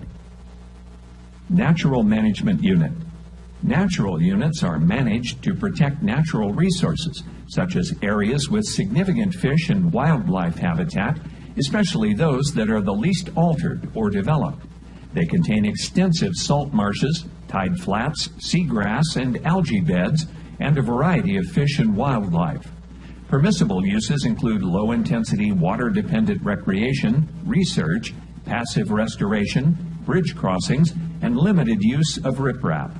Uses that may be allowed under the resource capability test include boat ramps, aquaculture, habitat restoration, pipelines or other utility crossings, and bridge crossing support structures. Conservation Management Unit. The Conservation Unit is applied to areas that have been altered from their natural state. While their natural resources and habitat may be smaller or less significant than those in Natural Management Unit areas, resource protection is still important for their long-term quality and health. A variety of development is allowed as long as there are no major alterations. Uses that may be allowed under the resource capability test include high-density water-dependent recreation, marinas, certain water surface uses that do not require dredging or filling, and aquaculture. Development Management Unit. Development units are reserved for areas with fewer natural resources that have been the most altered. These are typically applied to deep water areas close to shore, navigation channels, and subtidal areas suitable for disposal of dredged materials. In addition to uses allowed in natural and conservation management units, permissible uses include dredging and filling, water-dependent commercial activities, and dredged navigation channel and water storage areas that support industry, commerce, and recreation. Resource capability uses include non-water dependent or related uses and mining. Estuary Management Summary. Each Oregon estuary is managed according to a local estuary management plan that is part of the city or county's comprehensive plan. Local zoning regulations may also apply as appropriate. Locally developed estuary plans designate the various management units and identify uses or activities that may be permitted. Permissible uses are generally consistent with Goal 16. For example, navigation aids, such as beacons and buoys, are typically considered outright or conditional uses in local zoning ordinances and are permissible in the natural management unit. They would not be subject to extensive state review. On the other hand, resource capability uses for each management unit in local plans are conditional uses subject to the criteria in Goal 16. Impact assessment.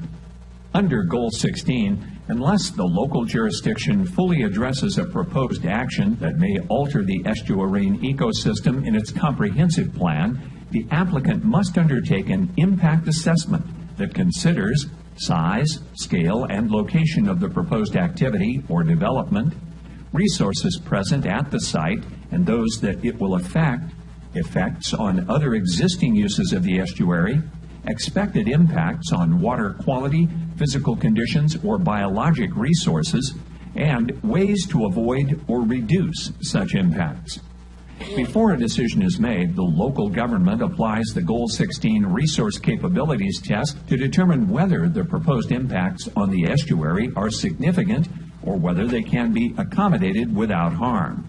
In addition, some uses and activities are subject to the dredge, fill, and other alterations test.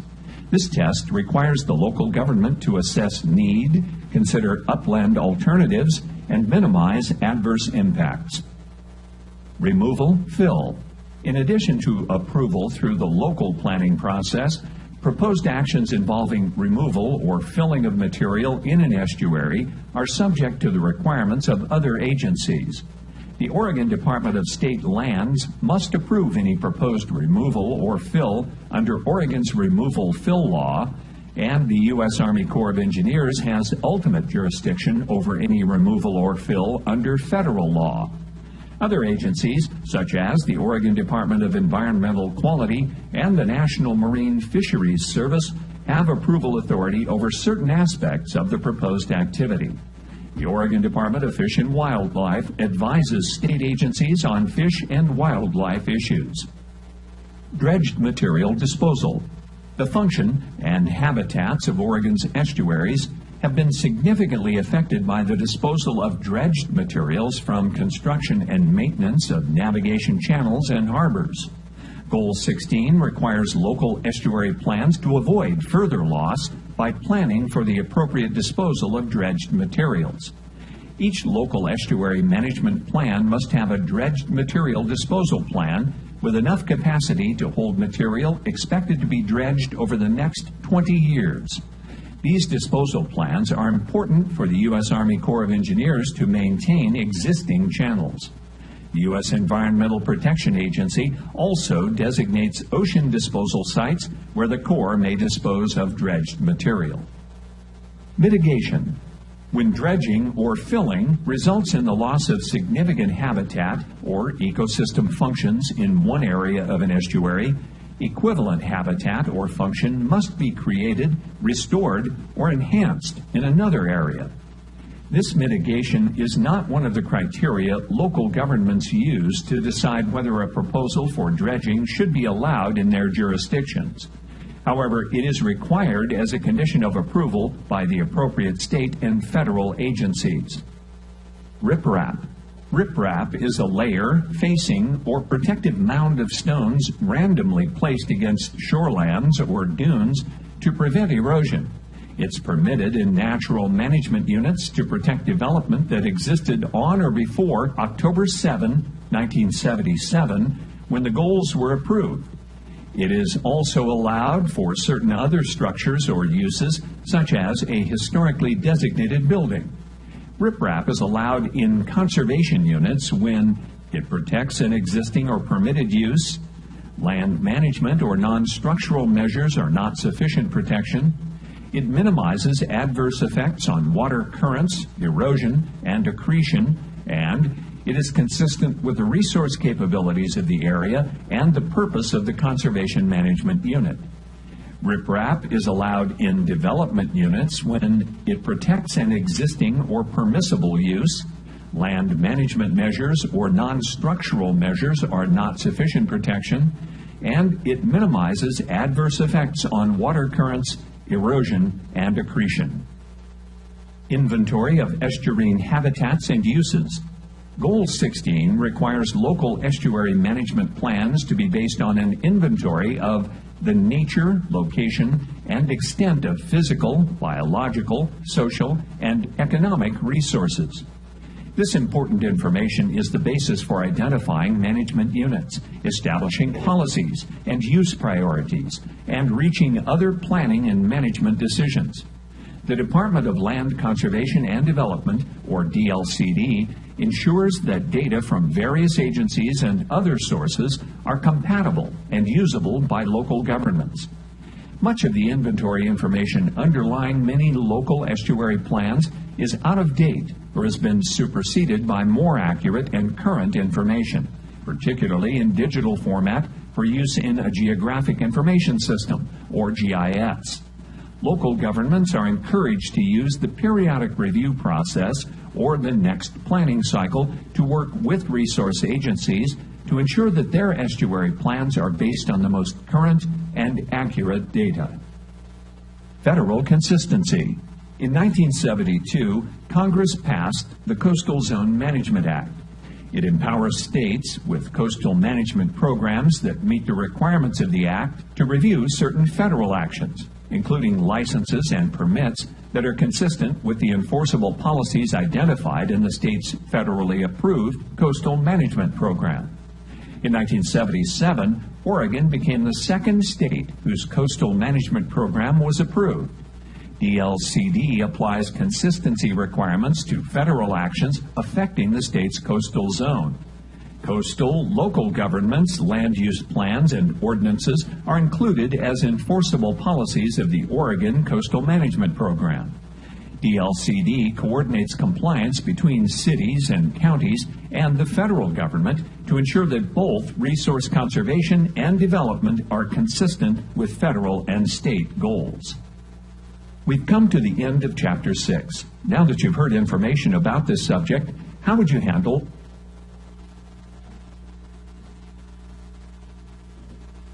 the next chapter on coastal shorelands?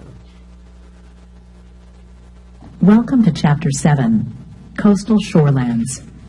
The shorelands of the Oregon coast are some of the state's most valued properties. They also contain unique, irreplaceable natural habitats that are subject to dynamic and potentially destructive natural processes. The principal aims of State Planning Goal 17 are to protect major natural resources in coastal shorelands while allowing development where appropriate and consistent with the geological and resource limitations of the area. It also includes measures to reduce hazards to life and property. Coastal Shorelands Planning Area. Although the Shorelands Planning Area is generally west of Highway 101, in some places where the highway is further inland, the planning area is defined by specific roads. The planning area includes areas within 1,000 feet of all estuaries and coastal lakes. Within the planning area, local government must inventory the nature, location, and extent of hazards, habitat, water-dependent uses, economic resources, recreational resources, and aesthetics to provide a basis for further planning, conservation, and development. Coastal Shorelands Boundary.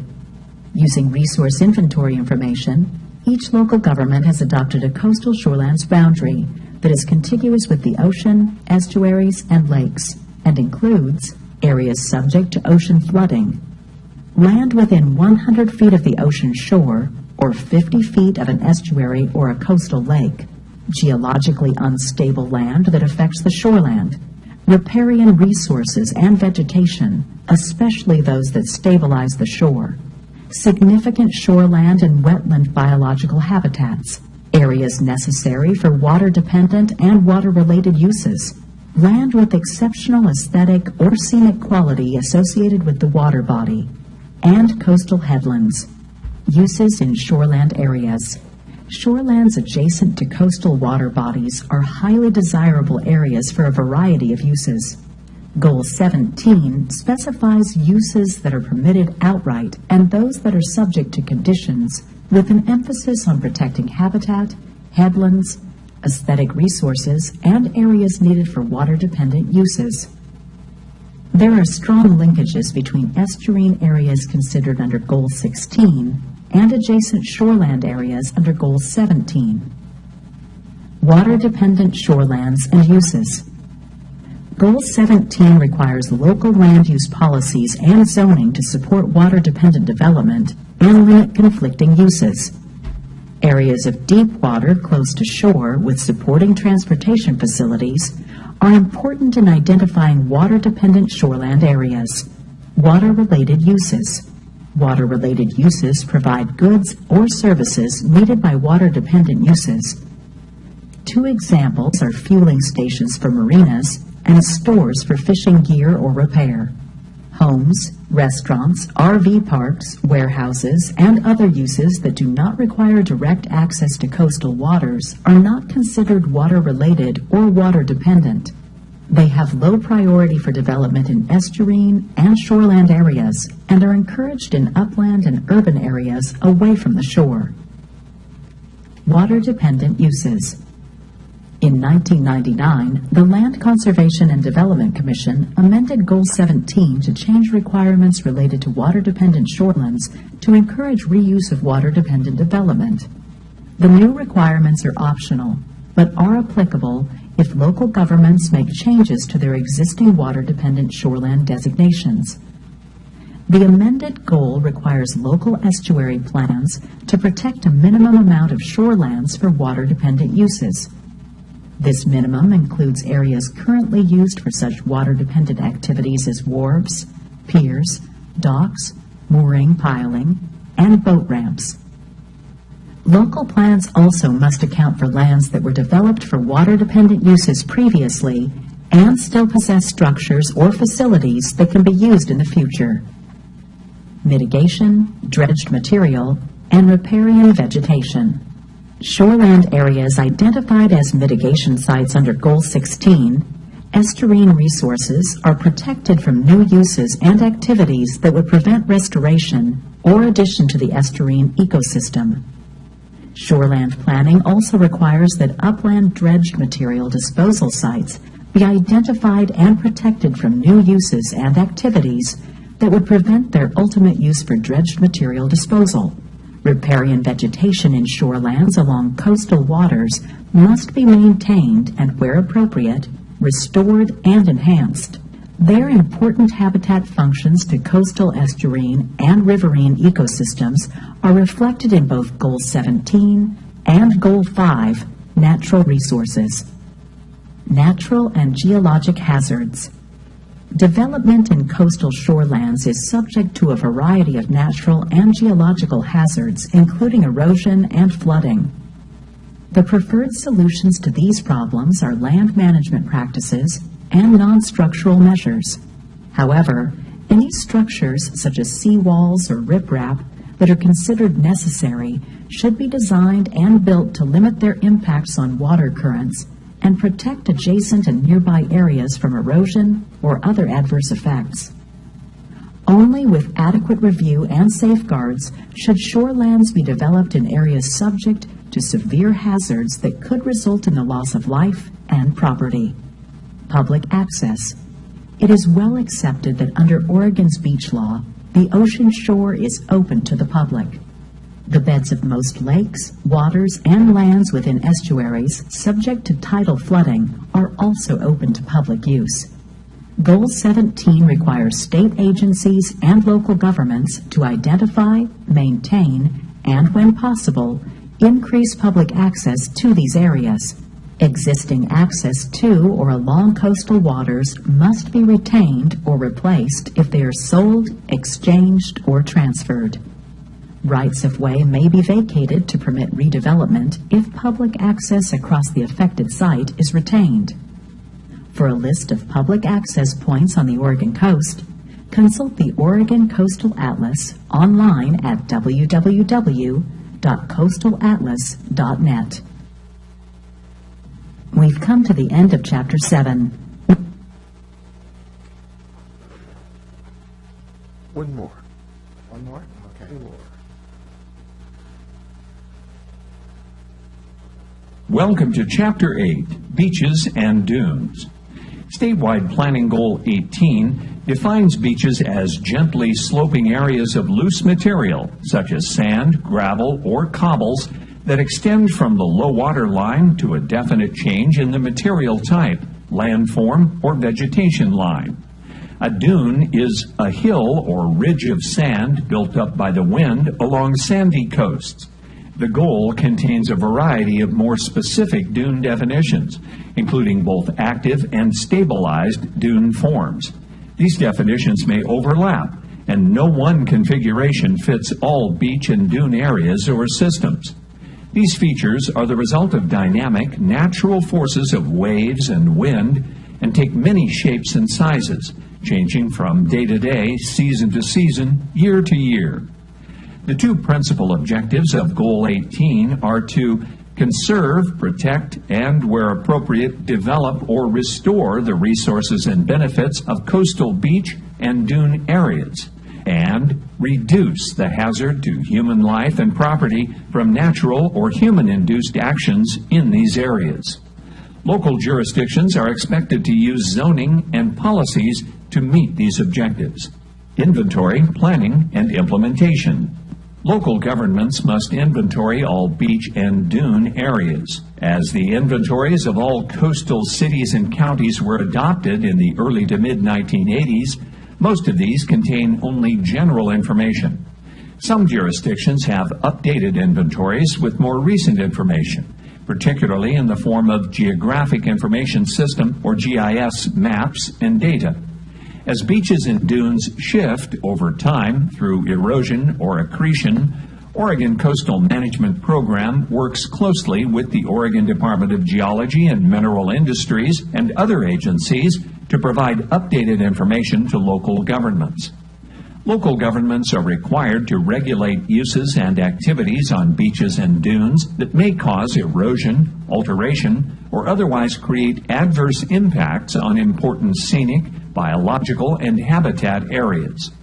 Implementation requirements include limitations on the location of certain types of development and requirements to minimize adverse environmental effects. Requirements also protect development from geologic hazards, wind erosion, ocean undercutting, and ocean flooding. Dune types. Within the wide variety of dunes on the Oregon coast, Goal 18 identifies these 4 types. Active dune forms include foredunes and hummocks with little or no vegetation. An active dune is still moving, growing, or shrinking with the wind and sand. A foredune is the ridge of sand closest to and parallel to the beach, while a hummock is a circular, elevated mound of sand, usually with vegetation. Recently stabilized dune forms have sufficient vegetation to begin to stabilize the dune, but no significant soil buildup. The dune is too fragile for any structure, as loss of vegetation would render it active again. These dune forms include conditionally stable dunes, conditionally stable foredunes, dune complexes, and younger stabilized dunes. In the past half-century, European beach grass has become a principal agent for stabilizing dunes on the Oregon coast. Older, stabilized dunes are a third form of dune type. They are stable today with established vegetation and significant soil development, and are expected to remain so, especially if undisturbed. These dunes often are covered with shore pine forests and a dense growth of coastal shrubs. The fourth dune type, interdune forms, are low-lying areas between dunes that are scoured by wind and are underwater part of the year due to the high water table during the rainy season. As the wind blows somewhat parallel to the coast during most of the year, it carries away the dry sand to the level of the water table, creating what is called a deflation plain, a wet, low-lying area typically found behind a foredune. Development hierarchy. Goal 18 establishes a three-tiered hierarchy for development. Development generally allowed on older stabilized dunes, development prohibited on beaches, active foredunes subject to ocean undercutting or wave overtopping, and interdune areas subject to ocean flooding. Development conditionally allowed on most other dune types, subject to environmental review and compliance with applicable criteria and conditions. Beachfront protective structures. Goal 18 strictly regulates beachfront protective structures and prohibits them if development did not exist before January 1st, 1977, the effective date of the goal. Homes and other development built near the beach prior to that time often are protected from erosion caused by ocean waves. The most common beachfront protective structure is riprap, large rocks placed to absorb the energy from waves. Other protective structures include retaining walls, seawalls, and revetments. These so-called hard structures are discouraged because they can create erosion and other problems for adjacent areas, alter sand movement and water currents, reduce public access to the beach, and create unpleasant visual and aesthetic impacts. The Oregon Parks and Recreation Department issues permits for any structures on or adjacent to the beach. In the few cases where new beachfront structures are approved, they must be designed and built to minimize adverse environmental effects. Dune grading. Sand dunes can build up during certain seasons or climate cycles. Dune grading can alter the dune system and accelerate erosion or create other hazards for adjacent and nearby properties. Goal 18 allows dune grading only in areas committed to development or inside a city's urban growth boundary when it is conducted as part of an overall plan for managing foredune grading. The Oregon Parks and Recreation Department will not authorize dune grading until such a plan has been completed. A foredune grading plan must consider the entire beach and area subject to sand buildup or accretion. It must be based on geological information and maintain a specific minimum dune height of 4 feet above the 100-year flood elevation. This ensures the grading will not lower a dune so much that developed areas behind it are subject to ocean flooding for a 100-year storm event. We've come to the end of Chapter 8. Now that you've heard information about this subject,